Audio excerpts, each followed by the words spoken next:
Oh yes, we're back. Final section of the Bunce Hour here on Box Nation. Now, before I introduce my next guest, I'm going to let him introduce himself. Take a look at some of his, I'm not sure what to call them, but you know what?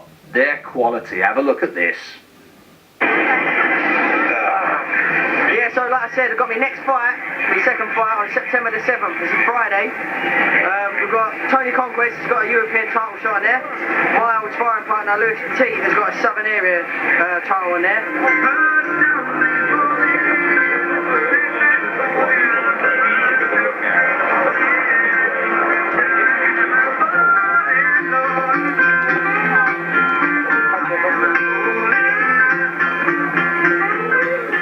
Oh yes, lovely. I mean, it's amazing what you can do. And it's a delight and a pleasure to welcome to the show. He fights on July the 7th. That's on the undercard of Tony Conquest. In fact, there's dozens of them fighting that night. Dozens of them. Louis Petit, Joey Selkirk, Charlie Hoy, Darryl Williams, Ricky Boylan, Tom Baker, and this man, Joey Taylor. Come on, Big Joe. Yeah, Team Joeboy. Team Joeboy. You've got a mascot as well with Joe. He's got his mascot with him. Print made this for me, so... let me ask you, Joe, first of all, I've got to ask you about the film we've just seen there. Where was that filmed? That was Hyde Park. We do a bit of filming every week just to show what's going on with the boxing and have a laugh, really. And where is it? Where can people get it to watch the If you go on YouTube, just search Joeboy Taylor Boxing Blog or Joeboy Taylor Boxing, and that'll come up. And also, give us your Twitter, because they can write it down in that It's room. at Joeboy Fate 88. F-A-T-E, Fate. Yeah, that's it, yeah. And we'll see if we can do that. Mine's at Big Daddy Bunce. You can tweet me during any of these shows. Now, Joe, you've had one fight. It was a lot of fun. Yeah, it was good, yeah, enjoyed it. We've got another one coming up on the 7th against, is it Dan Naylor still? Yeah, Dan Naylor, yeah. He's one of those guys, Dan, that forget the record, you know. And I know he's hard work, because I've boxed him twice as an amateur. Okay. Did you win those, both of those? I won both, but to be honest, they're both tough fights, so you got to hand it to him. It's going to be an hard fight when I get in there.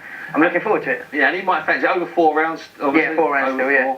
Now, Joe, I know I ask you this all the time, and I'm only going to keep on asking you this to try and catch you out. How old are you really?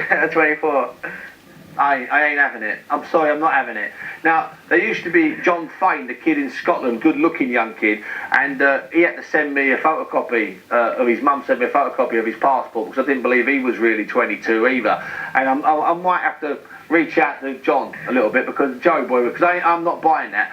Now, Joe, listen, we got you on for a good session tonight. You're on for a good run with me tonight, but we're going to introduce something tonight. We're going to introduce something for the very first time. Joe is a guinea pig. We're going to call it the John Joe 60-second Jenga Challenge. I think that's the full title, in honour of John Joe Finnegan, who had a Jenga contest on this sofa with Ryan Clark, and then a few weeks later had a fight, suffered a head injury. It's a delight to say that I went to see John Joe last Tuesday in hospital. He's in fantastic shape in hospital, and I went to a function up in Burton on Friday, raised a good few quid. Now, Joe, if you could just move forward. Now, this is Jenga. Now, what you've got to do is quite simple, the challenge, okay? In a 60-second period, you can't start until the bell sounds. In a 60-second period, you've got to take as many blocks out as possible. And when you take a block out, you need to put the block on top. Now, somebody in the edit suite is going to count. Is that correct? Someone is correct. What I'm going to do count on one hand. No, Joe, there's going to be a big ball, a big leaderboard, like Top Gear. Well, let's go. Joe, hold on 1 second, I need the bell. Get ready, set, bell! Go, Joe. You've got 60 seconds. He's done it before, you can tell. As soon as they go for the bottom one like that, you know. He's done it before. He's played this a lot. Oh, no. He's had a little bit of a breakdown there. I have to say that this isn't an official Jenga workbook block. We've built our own. He's got 3 so far, but there's something about the concentration, it's iron concentration. But I do notice, Joe, that you're not talking anymore. I've got my hands full. If you're doing well, you don't talk with your hands, son. You're not a mime artist, are you? So, Joe, I think he's under pressure a little bit. I think this is where you need Gary Logan, your coach, just to give you some advice. It's getting very close. How long's left? There's 15 seconds left. You've done 6. 6 is not a bad start. Bear in mind, if you drop it now, you won't get any. 7, 6, 5, 4, 3, 2, 1. I'll get that one. Oh, he's got. You know what? I can't believe that's there. He's got. We're giving him 8, are we? Right. Can I see the leaderboard, please? Can I see the leaderboard? There's the. Can we have a close up of the Jenga, please? The mutilated Jenga block. That's the mutilated Jenga block with Joeboy's bear. Joeboy's fights on the 7th of September at York Hall. We can't do the table just yet, but as it's the very first week, and as Joey scored 8, I can exclusively reveal that he is number 1 on the table. Joe, is it going to be a problem the next few months controlling you, keeping you back? I mean, because you want to go, you'll be wanting to fight every 3 weeks. Yeah, well, you've got to keep it realistic, really. I'm hoping to have this one, hopefully do well, obviously put in a good performance again. Maybe one more before Christmas, and then straight out after Christmas as soon as I can, really. Yeah, I'm trying to keep busy. Straight up, trying to get up to 6-8 rounds as soon as I can. That's what you want to get up to. Yeah, that's what the boxing game is about, isn't it? And what about the?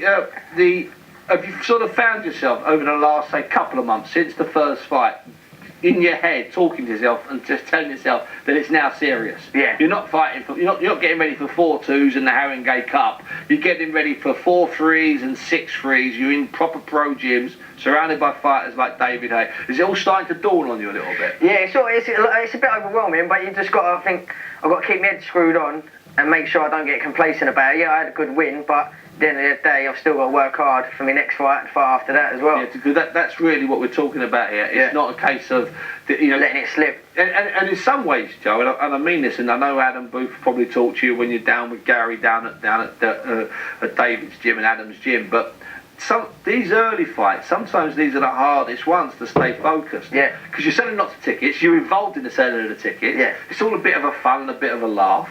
You're fighting guys that you know on paper, if you perform right, you're going to beat. And these are the dangerous ones for taking your foot off the pedal, actually.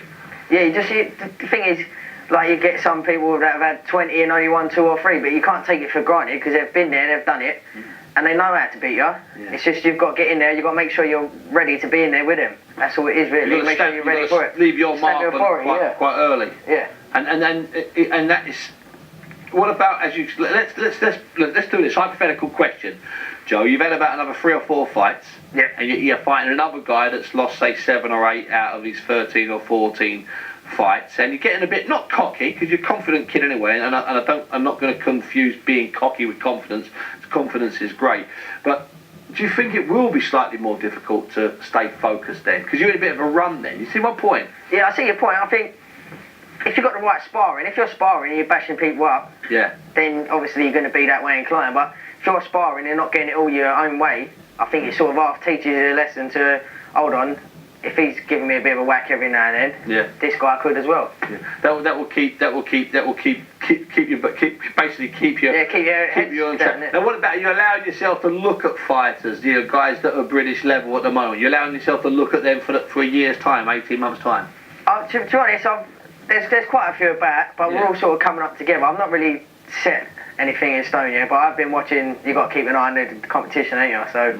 But you like that thing you said about the sparring. Sparring's got to keep you grounded. Yeah, otherwise, you just sort of lose control of it in your head, don't you? Yeah, like I said, I've been sparring with Lewis Petit. He's got his Southern Area title fight on there, and he's looking very sharp. That's Super Bantam, isn't it? Yeah, that's Super Bantam. Yeah, he's looking very sharp. So it's brilliant sparring for me. I don't get it all my own way, so. Yeah. And it does work that way. Well, listen, in all fairness, it's your first year as a pro, and you're already at the top of the Jenga Challenge table, and you will get a chance to come in and defend that title. Joe fights on the 7th. It's going to be near enough a sellout, Joe. Your call. You sold plenty of tickets? Yeah, I've sold quite a lot of tickets again. Same thing again. All the red T-shirts again. But obviously you got 2 title fights on there, and some big names like. Ricky Boylan's a big ticket seller. You've got Charlie Hoyer does well, so does Tom Baker, and John Dignam as well. Yeah, and Johnny Dignam, and obviously there's the title fight, and there's Conquest at the top, Louis Petit in his title fight.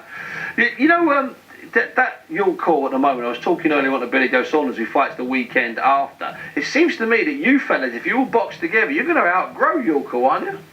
Yeah, I think so. Well, I've done just short of 200 tickets. I'm hoping to do pretty more for the next week. Yeah.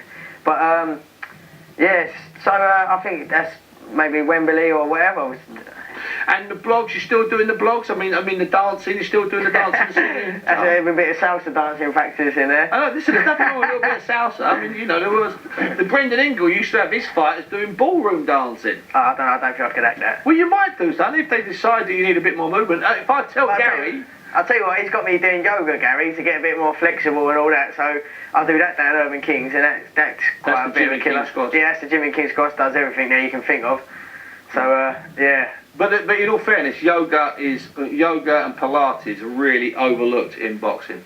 Really overlooked. Yeah, it's harder than you think. I come out pouring a sweat, I tell you. Yeah, no, you do. Well, Pilates, if it's done properly, the All Blacks, the rugby team, do loads of Pilates. Yeah. They don't brag about it, but they do tons and tons of Pilates, and I think it works. Listen, Joe, it's been an absolute pleasure having you in. He's at the top of the Jenga table. Joe Taylor, can find him. He fights on September the 7th at York Hall. It's a massive bill. Tony Congress at the top of it against Ian Timms, Louis Petit, Ian Bailey, Selkirk Boylan, Darryl Williams, Charlie Hoyle, Tom Baker, and Joey Taylor, the boy, the man with the fans in the red t-shirts. He's fighting Dan Naylor. It will be a good night. It will also be a guaranteed sellout.